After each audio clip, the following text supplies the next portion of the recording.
ღაზა არა მარტო კახელებს, მეგრელებსაც. არა, ახლა კახელებთან ერთად იდეკით და ამიტომ მიქეთ. დიახ, სულ უფრო და უფრო მეტი ახალი ადამიანი მოდის ხა ხო მეორე დღეა აქ ვართ. ისე რომ არც გავსულვართ და ხო ვატყობე ხა ვინ გუშინ იყო, ვინ დღეს მოდის. აბსოლუტურად განსხვავებული ახალი ადამიანები მოდიან და დაწუნებული ვარ ძალიან ბევრი ადამიანი ასე გააგრძელეს მანასანამ მიზანი არ იქნება მიღწეული. ჩვენ შევთანხმდით მომავალზე, სადაც არ გვინდა ავტორიტარიზმი, არ გვინდა მორჩილი ადამიანები, მორჩილი ინსტიტუტები, მორჩილი დეპუტატები, რომელსაც იმუნიტეტიც იცავს, თითქოს ხალხის მიერ არჩეულია, მაგრამ რასაც ჩასახებენ იმის გეკეთება უწევთ. ღილვაგზე ეთქვენ მიაჭერე ხელი მიაჭერე, ეთქვენ არ მიაჭერო არ მიაჭერე. ისეთ რა თავისუფლება თლიანად ამოიშანთა, იგუდება ბოლომდე, თუ შეიძლება ასეც ითქვას, ივანიშვილის პირობებში ეს არის მისი ამოცანა. მაწილი ყარა და უნდა ითქვას გულწრფელად, რომ ამ კაცმა ამ თვალსაზრისით ძალიან დიდი გულწრფელობა გამოავლინა და თქვა რომ მე ასე საქართველოს ვაშენებ.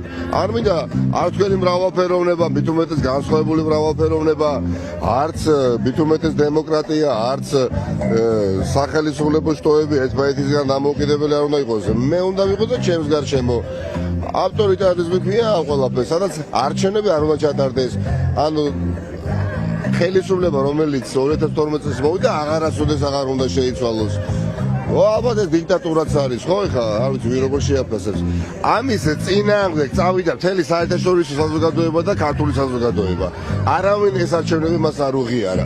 მასასადა მე ხა როგორ არ უნდა გქონდეს ჩვენ იმისი ძალიან დიდი სურვილი, რომ ამ ადამიანს საკადრისო პასუხი გავსცეთ. რაც გაბედა უკვე, რაც გეგმავს ეს სხვასაკითხია, რაც უკვე გაგვიბედა, რომ ისტორიულ მისწრაფებებზე უარი თქვა მისით. ჩვენ კი არ დაგვეკითხა და ძალიან საგრძნობია მზარდი ხარდაჭერა დასავლეთის მხრიდან. დღევანდელი გაკეთებული განცხადებები, ხო?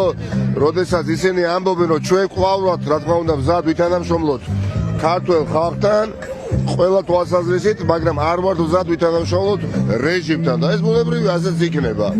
ამიტომ ახლა რაც უფრო დიდი წინააღმდეგობა და მეტი წინააღმდეგობის კერა გაჩნდება თბილისში და არ მხოლოდ თბილისში, მაგრამ განსაკუთრებით თბილისში, მით უფრო დიდი ეფექტი ექნება ნანუკა დასავლეთიდან ნებისმიერი კაფიო პოზიციის დაფიქსირებას და მით უფრო გადაწყვეტილების მიღების შემდეგ. აი ამ წინააღმდეგობის მოძრაობას გააძლიერებს. აი დავიჯეროთ, ვირწმუნოთ, რომ ჩვენ ვართ ბატონ პატრონები. რა ჯობია ამდენ თავისუფალ ადამიანს, რომელსაც ეხა ვინმე დააძალებდა, ეხა კახეთიდან ჩამოიტანა ბროწეული, ყურძენი და გამასპინძლებოდნენ აქ ადგილობრივ მოკლედ დემონსტრანტებს, ან წიგნები მოაქვთ და წიგნებს ურიგებენ უფასოდ, ანუ აქ სილაღე იგრძნობა, აქ თავისუფლება იგრძნობა. ეხა რა ხდება წარმოიდგინეთ ქართულ ოცნებაში, დახშულია ყველანაირი სიბრძე, აი მართლა ტრომბია, სისხლი არ მოძრაობს სის ზარგვებში და ამით ბედნიერია ივანიშვილი.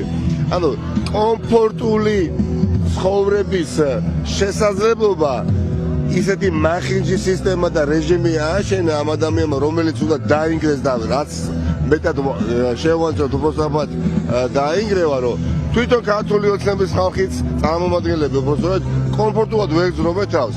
ვერავინ ერთმანეთს ეჩურჩულებიან და მაპატიეთ რა ეხა თუ ეს პრივილეგია, რომელიც პრივილეგია ჩვენთვის ძვირფასი არ არის, ამ ცოცხალი თაობებისთვის, ქართველების სახელმწიფო ქალაქებისთვის, რომ ვიბრძოლოთ თავისუფლებისთვის და ძლიერი ქართული სახელმწიფოსთვის და მერე კი ბატონო ქართველები ვართ გვიყავს მოკლედ ამაყობა სიამაყე რომ ჩვენ ეს გავაკეთეთ, ჩვენ ეს შევძელით ყველა მეტად, შვილებს, შვილიშვილებს თუნდაც შობლებს მოუყვეთ.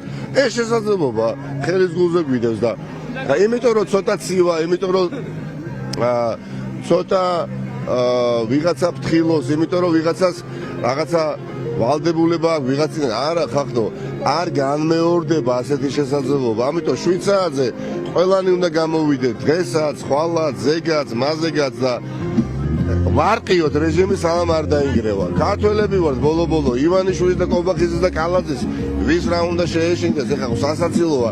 ამაზე ფიქრიც არ შეიძლება.